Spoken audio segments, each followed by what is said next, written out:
Everything is in place to be useful, the crowns polished, the cameras rolling. But just minutes before the coronation begins, Princess Anne halts. It all wire sealed letter from Princess Diana, hidden for nearly 30 years, has just resurfaced, and it's not meant for the king, it's meant for Catherine. Inside is a private message and a priceless heirloom that was never supposed to be forgotten. What happens next is not tradition. It's a reckoning. The monarchy doesn't just pause, it holds its breath as the truth of Diana's legacy returns to shake the crown.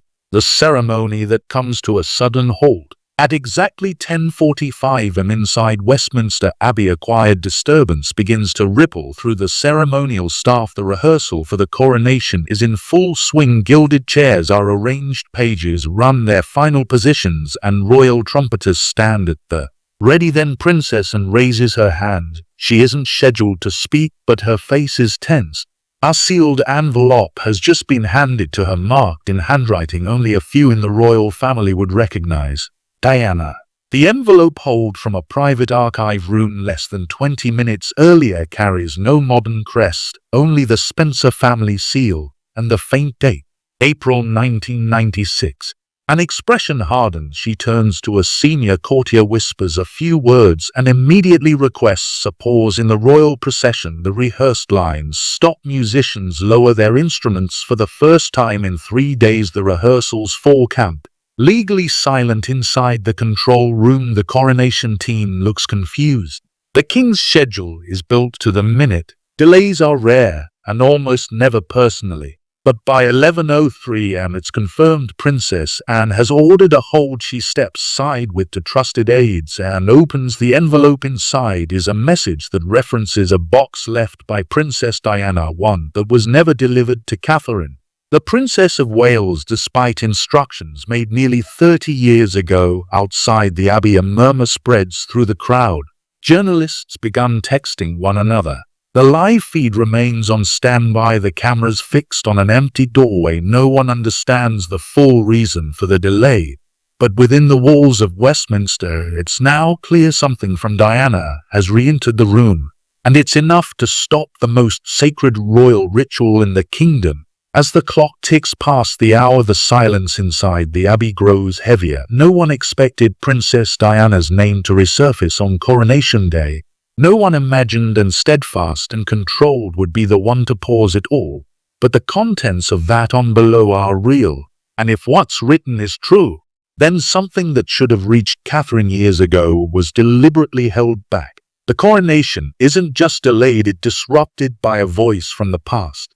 Diana's letter and the last heirloom. Princess Anne reads the message again. Dated April 1996, just months before Diana's tragic death in August 1997. The letter is written in Diana's unmistakable script. The words are clear. She references a small jewelry box containing a pendant and earrings gifted to her by her father, URL Spencer, and meant specifically for my son's future wife. Diana writes this belongs to her, not to them, underlining the final word twice. The pendant she describes is an aquamarine drop, last seen worn publicly during her state visit to Brazil in 1991. The earrings are part of the same set, both stored in a vault below the palace since Diana's passing. The note mentions a private promise Diana made to leave this set for her son's future wife as a symbol of compassion and strength. The tone is personal, not formal. It is not a will, it is a mother's instruction, and quietly asks a royal aide to retrieve the box. It takes 14 minutes to locate it, marked under vault record number D13/Spencer. When and opens it, she confirms the match. The pendant and earrings remain untouched. Wrapped in the same blue velvet Diana used inside the lid of the box in faded ink is a line scribbled faintly. For the one who carries forward my heart. The room is still and understands the timing, the weight, and the risk, but there's no mistaking it now. Diana's wish was never fulfilled. The box was meant for Catherine, and it's been sitting in darkness for over 25 years. This is not just a forgotten item, it's a direct personal gesture from the most beloved royal figure of the 20th century, with consequences that could change everything about today's coronation. and doesn't hesitate. The messages to specific the heirloom is too intentional. It was never meant for a museum or the royal vault. It was meant for Catherine. And now this one moment, on the very day her husband is being crowned, reveals that she was left out of something meant just for her. As aides scattered to adjust the schedule, another figure is called to the private chamber. Catherine must be told. Catherine learned the truth. At 11:38 Catherine enters a side room near the main hall of Westminster Abbey. She's been told that Princess Anne has something urgent for her. With William still tied up in ceremonial prep, she arrives alone, escorted by a senior aide, and meets her quietly without fanfare, and places the letter and the jewelry box on the table in front of her. Catherine doesn't speak for several seconds. She recognizes the writing instantly. Diana's letterhead. Diane, his voice. She reads the message once, then again. Her hands stay still, but her eyes begin to well. There are no cameras here, no crowds, just a mother-in-law she never met speaking to her across 3 decades. The pendant glints faintly under the overhead light. The moment is deeply personal, but also undeniably historic, and gives her space. When she finally speaks, Catherine's words are barely above a whisper. She saved this for me. And nods. It's not just the jewelry, it's the meaning behind it, the date, the secrecy, the decision to write directly to her. Catherine holds the pendant, runs her thumb over the clasp, and closes her eyes for a moment. This is no longer a royal rehearsal. It's a moment of private reckoning for a public figure. Within minutes, the royal aides are dispatched to inform the palace staff that Catherine is adjusting her role in the ceremony. No one gives details, but word spreads fast. At 12:05 p.m. a revised schedule is printed. The coronation will continue, but not without subtle changes. Diana's wish, once buried, is finally making its way into the light. Inside, the tension at Westminster. By 12:15 p.m., the tempo inside Westminster Abbey is tense and disjointed. The grand pageantry of the coronation remains on pause, but something deeper is shifting. Footmen whisper to one another in corners. Cameramen stand by, waiting for word from the royal press team. On paper, it's just a delay in procession. In reality, the institution is holding its breath. At the center of the disruption, Catherine, now in possession of the pendant, and the words Diana meant only for her. Just outside the chamber, Prince Edward and Camilla gather with senior aides. They've been informed about the box, but not the letter's full content.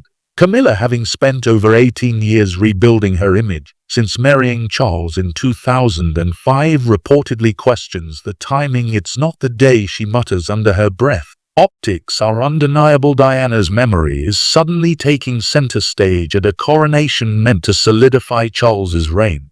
Meanwhile, Princess Anne remains composed, and 12:20 p.m. she meets briefly with the Archbishop aide, informing them that a symbolic adjustment may need to be made during the ceremony. Her words are precise. This was meant for her.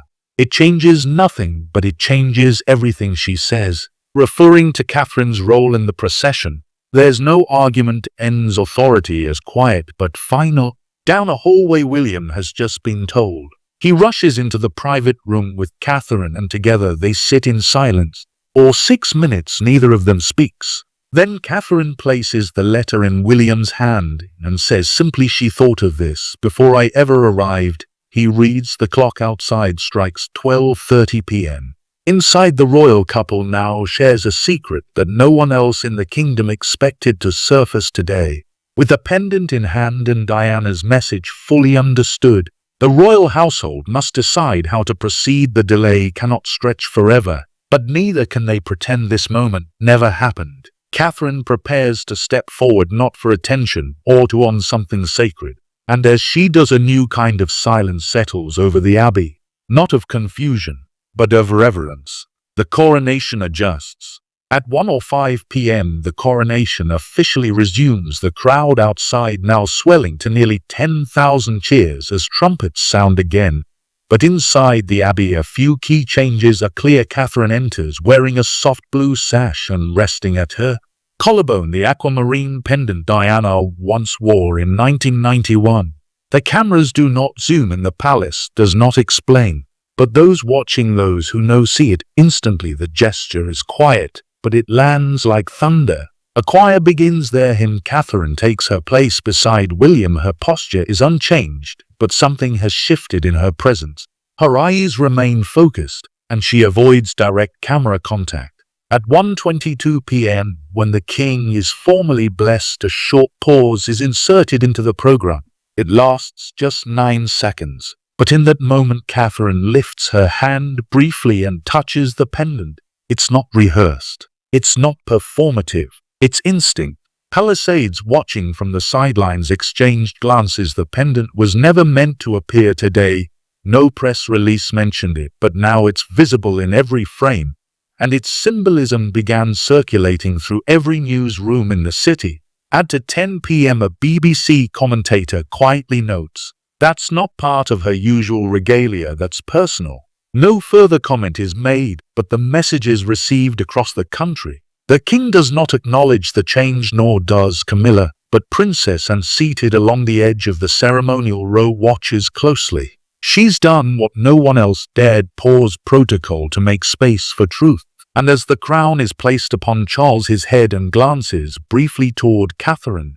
The nod between them is subtle, but it's real. The official crowning moves forward, and the surface appears calm, but inside the palace the energy has changed, and forgotten wish has been honored. A gift long buried has emerged, and in doing so lines of loyalty, power, and legacy have quietly shifted beneath the floorboards of the throne room. Now the public begins to ask the questions the palace hoped would never come. The aftershock behind closed doors. By 3:45 p.m. the public ceremonies are over. Guests are escorted from the abbey. The royal carriages roll back toward Buckingham Palace, but behind the scenes the aftermath begins. The pendant, now seen by millions, is the centerpiece of whispers in every room. In a staff hallway, one palisade is overheard saying, "It's real. She wore it. That was Diana's." The entire royal household feels the weight of something unexpected, and no one knows who gave permission. Inside the palace's east wing, Catherine retreats to a smaller sitting room. She hasn't said much since the service, but her actions speak volumes. The pendant is gently removed and placed into a velvet pouch, possibly the very same one Diana used in the 1990s. Catherine folds the letter once more and set it next to her personal diary. The door remains closed to everyone but William, who enters at 4:15 p.m. and sits beside her in silence. Elsewhere in the building, tensions are high. A senior clerk is instructed to retrieve the official vault logs. Diana Xbox, listed under item code number D13/Spencer, should have been presented to Catherine upon her wedding in 2011. But it never was. The question now isn't just why, it's who stopped it, and whether anything else was kept from the intended recipient. Princess Anne, still in ceremonial attire, meets with two archival aides in the Queen's Gallery. For nearly 40 minutes they speak in low tones. She points to a list, names, dates, box numbers. Our instruction is direct: review everything related to Diana's personal effects. If there are more items like this, they must be known now. The silence between them speaks of urgency, a divide within the walls. By 5:20 p.m. the public celebration outside Buckingham Palace is reaching its peak. Crowds wave flags. The balcony appearance has just ended and cheers fill them all. But inside the tone is anything but joyful. The pendant, the letter, and the interruption by Princess Anne have created an internal fracture no one wants to name, but everyone feels. Staff divide into two camps: those who believe and acted correctly, and those who think she jeopardized the day's harmony. In one hallway, a senior advisor to Queen Camilla expresses concern. "She undermined the crown," he whispers, "and she did it in front of the entire kingdom." That sentiment begins to spread among Charles's inner circle. After more than 50 years of waiting for the throne, the king's moment is now forever linked to a gesture from Diana, one he had no control over. Camilla remains visibly tense, avoiding questions and requests for comment from aides. Meanwhile, Anne moves with quiet confidence. She does not waver from her choice. At 5:45 p.m., she holds a short meeting with the palace's archival lead and requests that all sealed correspondence from Diana Spencer be formally torrid. Her reasoning is direct. If one item of personal significance was withheld, others might have been too. She does not speak, of blame, only responsibility. Catherine and William remain in the private quarters, receiving no visitors. The atmosphere is calm but heavy. Catherine reads the letter again, slowly, word by word. William sits with her still in ceremonial uniform, his expression unreadable. The entire royal family feels the shift, but it is Catherine who now carries its weight. The surface may show unity, but behind the polished marble and velvet curtains the mood is strained. The monarchy has long survived by maintaining control, but now control has slipped. A single letter unread for decades has reopened questions no one was ready to answer. As the palace lights begin to dim, quiet movements are taking place, files are being opened, names are being cross-checked, and the story of Diane, his voice has only just begun to echo. The palace starts to search. At 6:20 p.m. a quiet operation begins behind closed doors.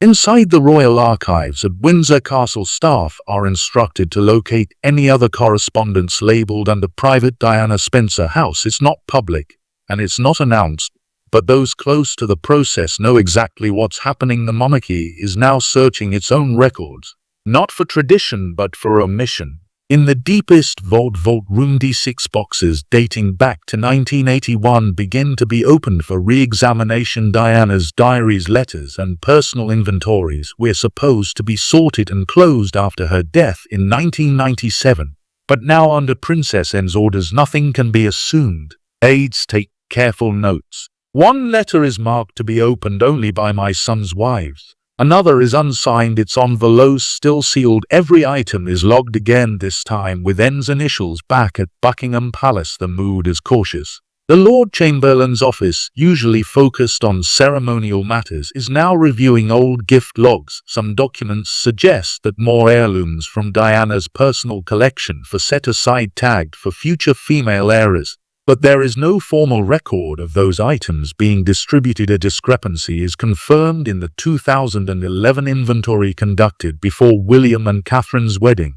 One box was never listed at all and holds a brief meeting with the king's private secretary. The room is quiet, the doors closed. She brings no emotion, only paperwork. This is not an accusation, she says, but a failure of execution. The secretary listens, the nods will follow the paper trail, he replies. Outside the room a new kind of tension begins to form, one not of ceremony, but of accountability. As night falls, the truth takes form, and folders and files, not speeches or parades. The discovery of Diana's pendant wasn't a fluke. It was a glimpse into something much larger. The palace now races quietly behind the scenes to understand what was missed and why.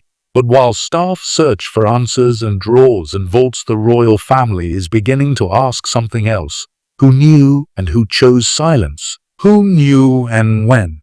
By 7:10 p.m. the internal questioning begins in the private lounges near the White Drawing Room. Senior royal staff meet in hushed tones. The question hanging in the air is clear. When was Diana's letter first discovered? And who made the choice not to deliver it to Catherine in 2011. Aides review the chain of custody for personal effects. The name Sir Malcolm Price, former royal archivist, appears multiple times. Sir Malcolm retired in 2016 after nearly 27 years of service to the Crown. His notebooks and logs, though incomplete, are still archived in the Royal Muse. Several entries from 2010 mention sealed items from the Spencer estate arriving for royal review. One entry dated May 2, 2011, just one day after William and Catherine's wedding, includes a reference to item D13 kept in private reserve until advised by HR. That item now matches the box Catherine received just hours ago. Princess Anne receives this update with visible discomfort. The timing is exact. The box was present, the note was logged, but no action was taken. She says nothing but makes one request: a list of every person with access to Vault Room D6 from 2010 to 2016. It is a small group, no more than 5 names. One is still serving to our unreachable. The list is quietly passed to the palace controller inside Catherine's room. She hasn't asked these questions yet. She is still processing what it means to receive a message meant for her from a woman she never met, but was always compared to. She has not spoken publicly, But the royal family around her has begun to shift. Silence is no longer protection. It is suspicion. The coronation may have ended, but the true consequences are only just beginning. A message was left, a gift withheld, and story interrupted. And now the people closest to the crown are beginning to face what that really means. Catherine has not asked for any of this, but now whether she speaks or not, her presence is enough. And what comes next depends on what else might still be hidden. The doors of Westminster Abbey have closed, the carriages have rolled away. On the surface, a coronation has been completed. But inside the palace the air is thick with unspoken questions. A day that was meant to be remembered for the crowning of King Charles III is now marked by something far more intimate, far more human. The rediscovery of Diane, his voice delivered not through media or headlines, but through a private letter, a velvet box, and a daughter-in-law who never expected any of it. Catherine never asked for this. She didn't seek the spotlight during this historic moment. But when she stepped into that side room, held that letter in her hands, and saw Diana's familiar signature dated April 1996, everything changed. The pendant, once worn during royal tours in 1991, locked away for decades, now rests back in the heart of the royal narrative, where it always belonged, not as a piece of jewelry, but as a symbol of inheritance, not of wealth, but of womanhood, intention, and memory. Princess, unknown for her steel and silence, became the unexpected messenger in a room full of tradition. She chose truth, and while her interruption may have startled the schedule, it restored a connection.